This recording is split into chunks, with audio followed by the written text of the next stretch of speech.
উপস্থিত দুইজনকে বৈভবী সম্ভাবী ফাউন্ডেশনের তরফ থেকে আমার আন্তরিক অভিনন্দন ও নমস্কার। আজকের এই জ্যৈষ্ঠের পরন্ত গরমে আপনারা এসছেন একটা অত্যন্ত মনোজ্ঞ অনুষ্ঠান। এখানে অনেক মনোজ্ঞ বক্তা আছেন এবং ব্যক্তিগতভাবে বলতে গেলে আমিও এখানে অনেক কিছু পাঠ করতে এসেছি। আমি পেশায় অভিভাবকতা, আমার এই সম্বন্ধে আমার আগ্রহ যথেষ্ট আছে। আমি বৈভবীর পাঠ, বৈভবী সম্বন্ধে দুটো কথা বলবো। তার আগে আমি বৈভবীর যে আমাদের অন্যতম সহকর্মী বলরাম বোস বা প্রবীর বোস ও তার সহযোগী টিমকে আমি আন্তরিক অভিনন্দন জানাই যে এইরকম একটা টপিক, এরকম একটা বিষয় বেছে নেবার জন্য। সাধারণ মানুষের কাছে ভাষা আন্দোলন বলতেই কিন্তু 21শে ফেব্রুয়ারি ছবিটাই ফুটে ওঠে। আমি জানি না কতজন আছে যে আজকের যে আলোচ্য বিষয়, যে প্রথম ভাষা আন্দোলন,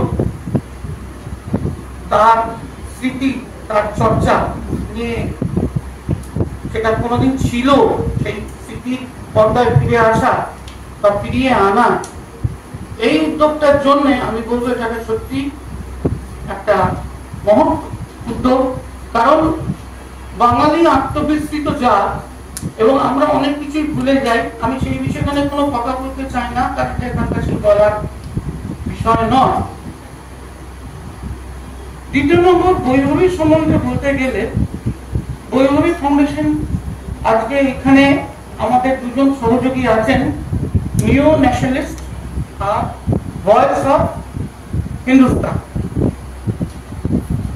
আমরা তাদেরও অত্যন্ত আন্তরিক অভিনন্দন ও ধন্যবাদ জানাই আমাদের এনরিচ করার জন্য, আমাদের চিন্তাধারায় সহযোগিতা করার জন্য। কারণ বিষয়টা এতই ব্যাপ্ত, এতটা ব্যাপ্তিটা এত বড় যে আমার মনে হয় একা কারোর সঙ্গে, যেমন গঙ্গা নদী পরিপুষ্ট হয়েছে অনেক ট্রিবিউটে, সোম থেকে আরম্ভ করে, ভদ্রক থেকে আরম্ভ করে এবং অসংখ্য হিমালয় ছোট ছোট নদ নদী আর রিগুলেটস থেকে, কিন্তু এটা কোনো মহৎ উদ্দেশ্যকে যদি সফল করতে হয়, একটা রাষ্ট্রবাদী চিন্তাকে যদি একটা, একটু আগেই ওনার সঙ্গে কথা বলছিলাম রাষ্ট্রবাদী চিন্তা নিয়ে, এনারা সকলেই একটা রাষ্ট্রবাদী চিন্তায় বিশ্বাস করেন এবং বৈভবীয় রেজিস্টার্ড বডি। আমরা অনেক প্রোগ্রাম আছে, এর মধ্যে কিছু কিছু প্রোগ্রাম আমরা করেছি, যেমন পর্যাবরণ নিয়ে আমরা প্রোগ্রাম করেছি, কোস্টাল ক্লিনিং ডে নিয়ে আমরা করেছি, প্লাস্টিক ওয়েস্ট, আমাদের পরবর্তীকালে প্লাস্টিক ওয়েস্ট নিয়ে ভাবনা চিন্তা করা হচ্ছে, কারণ it is a menace to the environment. আমি ব্যক্তিগতভাবে ministry of environment, forest and climate চেঞ্জের 13টা স্টেটের মামলা করেছি। আমি দেখেছি এই প্লাস্টিক কি সংবেদনশীল জিনিস। আমাদের আরেকটা মূল জায়গা হচ্ছে পভার্টি এলিমিনেশন প্রোগ্রাম। পেটে খিদে থাকলে কোনো কাজ হয় না, সেই জন্য পভার্টি এলিমিনেশন প্রোগ্রাম, তার মধ্যে আছে উইমেন্স এম্পাওয়ারমেন্ট।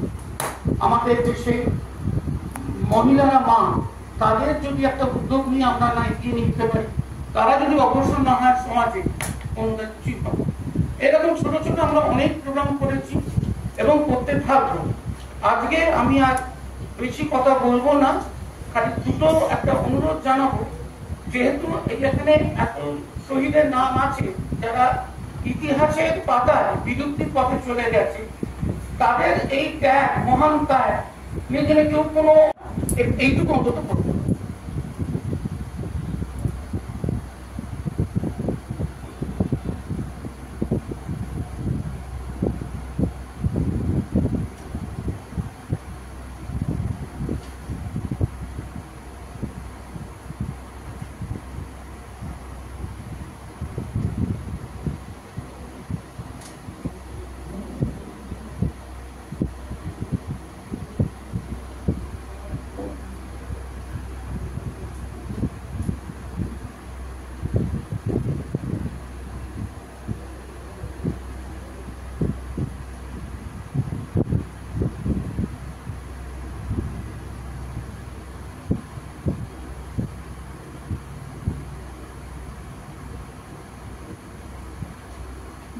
ধন্যবাদ। এবার আমার কর্তব্য শেষ। আমি শ্রী সোমেন সেনগুপ্তকে একটু ডেকে নিচ্ছি। বাকি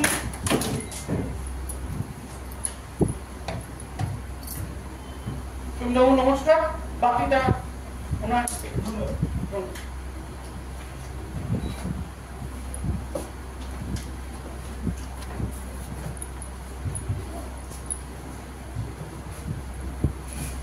শুভ সন্ধ্যা। প্রথমেই উদ্যোক্তাদের আন্তরিক ধন্যবাদ যে আজকে এরকম একটি ঘটনাকে স্মরণ করে এরকম একটি অসাধারণ অনুষ্ঠানের আয়োজন করার জন্য। প্রথমেই বলে রাখি, আমাদের এই অনুষ্ঠানের দুটি পর্ব আছে। আমাদের অনুষ্ঠানের মূল পর্বে আমরা অবশ্যই স্মরণ করব 19শে মেকে, আমরা স্মরণ করব শিলচরের সেই 11 জনকে যাদের স্মরণ করার কোনো প্রয়োজন এই জাতি মনে করে। কিন্তু তারও আগে আমাদের একটা অন্য অত্যন্ত গুরুত্বপূর্ণ অনুষ্ঠান রয়েছে। আপনাদের জানিয়ে রাখি, আপনারা যারা আজকের এই অনুষ্ঠানটির প্রচারপত্র দেখেছেন, ডিজিটাল প্রচারপত্র, সেখানে আপনারা যে 3 জন বক্তাকে দেখেছেন তার মধ্যে একজন বক্তার নাম অভিষেক বিশ্বাস। অভিষেক আমাদের মধ্যে একটু পরে মঞ্চে আসবেন বক্তা হিসাবে। কিন্তু তারও আগে অভিষেকের একটি কীর্তিকে আমরা অত্যন্ত গুরুত্বের সঙ্গে এখানে স্মরণ করব, কারণ তার এই কীর্তিটি আমাদের আজকের এই অনুষ্ঠানের যে মূল ভাবধারা তার থেকে কোনোভাবে কোনো অংশে বিচ্ছিন্ন নয়। যেহেতু এর মধ্যে কোনো বিচ্ছিন্নতা নেই, সেই জন্য অভিষেক বিশ্বাসকে আমি মঞ্চে ডেকে নেব তার একটি বিশেষ কীর্তিকে আপনাদের সামনে তুলে ধরবার জন্য। বন্ধুরা, স্বাগত জানান অভিষেক বিশ্বাস।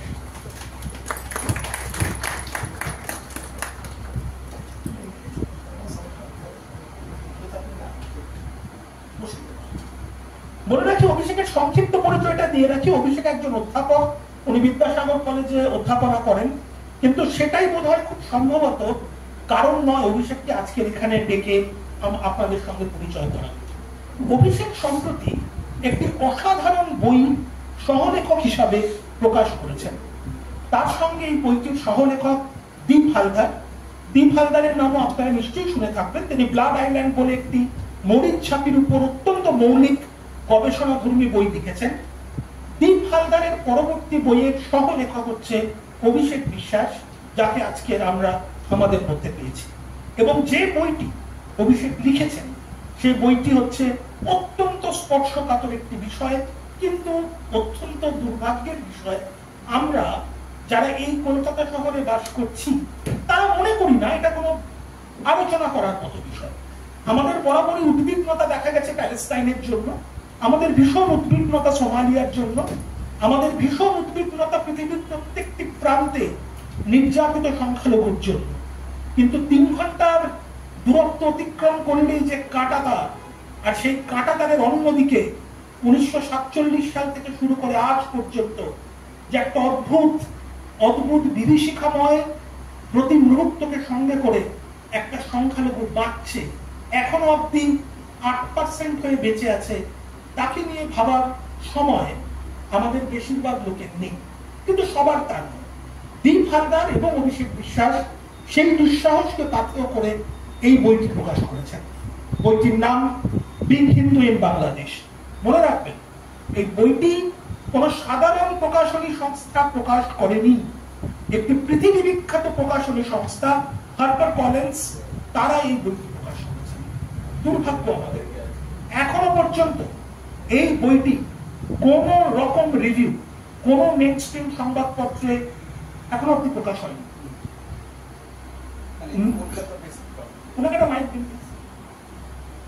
যদিও এই বইটি নিয়ে হার্পার কলিন্স ইতিমধ্যে দিল্লিতে একটি অনুষ্ঠান করেছে।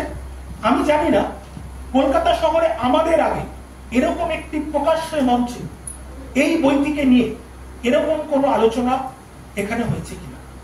আমাদের এই অনুষ্ঠানে যদিও আমরা আজকের 19শে মেকে স্মরণ করতে এসেছি, কিন্তু যখন আমরা অভিষেককে পেয়েছি এবং এই বইটির লেখক হিসেবে অভিষেককে যখন আমরা মঞ্চে পেয়েছি বক্তা ছাড়াও, আমার মনে হয় অভিষেকের সঙ্গে আমরা অনেকেই বসে আছি যাদের আমাদের নিজেদের পিঠে অথবা আমাদের এক পুরুষ বা আরেক পুরুষের পিঠে যদি আমরা আমাদের জামাটা খুলি কতগুলো দাগ দেখা যাবে, কতগুলো পদাঘাতের চিহ্ন দেখা যাবে। এই শ্রোতা মণ্ডলীতে কতজন আছেন যাদের পরিবার 47 থেকে 50-এর মধ্যে উদ্বাস্তু হয়েছেন? একটু হাত তুলবেন প্লিজ। এই শ্রোতা মণ্ডলের মধ্যে কতজন আছেন যাদের পরিবার 1953 থেকে 1960-এর মধ্যে উদ্বাস্তু হয়েছে? হয়তো আপনারা নিজেরা হননি, কিন্তু আপনাদের কেউ। এই শ্রোতা মণ্ডলীদের মধ্যে কতজন আছেন যারা 1964 দাঙ্গার পর উদ্বাস্তু হয়েছেন?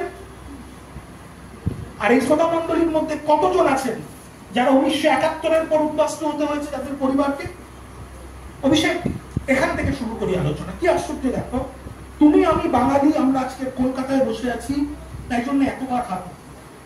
আর যদি তুমি আমি পাঞ্জাবি হতাম, কলকাতায় না পেয়ে অনুষ্ঠানটা যদি আজকে জলন্ধর, চণ্ডীগড়, ভাতিন্দা কিংবা পাতিয়ালায় হতো, আমি বাজিওয়ালা বলতে পারি এতগুলো সাল আমাকে বলতে হতো।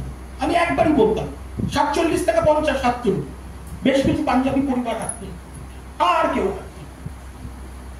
কোন পাঞ্জাবি হিন্দু বা শিখ পরিবার খুব সম্ভবত 1950-এর পর পশ্চিম পাঞ্জাব ছেড়ে পূর্ব পাঞ্জাবে শুধুমাত্র তার ধর্মীয় পরিচয়ের ভয়ে উদ্বাস্তু হয়নি।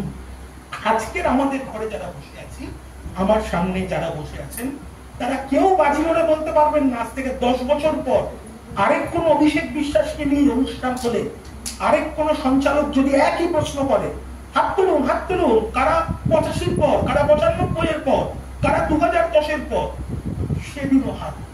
অভিষেক, প্রথম প্রশ্ন এখানে, আমাদের প্রত্যেকের পিঠে পদাঘাতের দাগ, সেটাই কি এই বইটা লেখার প্রথম অনুপ্রেরণা, না একজন সমাজবিজ্ঞানের ছাত্র হিসাবে অন্য কোন অনুপ্রেরণা কাজ করেছে? প্রথমেই সকলকে আমার প্রণাম, নমস্কার, সমবয়স্কদের আমার শুভেচ্ছা, ভালোবাসা, অশেষ ধন্যবাদ আমাকে এই অনুষ্ঠানে এই মঞ্চে সুযোগ করে দেওয়ার জন্য কিছু বলার। প্রথমে জাস্ট একটা অন্য কথা সুমেনদার প্রশ্নে আসার আগে, সেটা হচ্ছে যে এটা খানিকটা আমার এখন আর খুব একটা কষ্ট পাচ্ছে, যেটার জন্য বইটা বেরিয়েছিল, প্রথম প্রকাশিত হয়েছিল নভেম্বর মাসে, 2023-এর নভেম্বরে। সোমেনদা যেমনটা বললো, ততটা না হলেও হয়তো হারপার কলিন্স মোটামুটি পরিচিত প্রকাশক, প্রকাশনা সংস্থা, এবং দিল্লিতে এই অনুষ্ঠানটা যখন আমরা বইটি প্রকাশ করি, তাতে বেশ জ্ঞানীগুণী মানুষরা এসেছিলেন বইটি প্রকাশ হয়, এবং ভারতবর্ষের প্রায়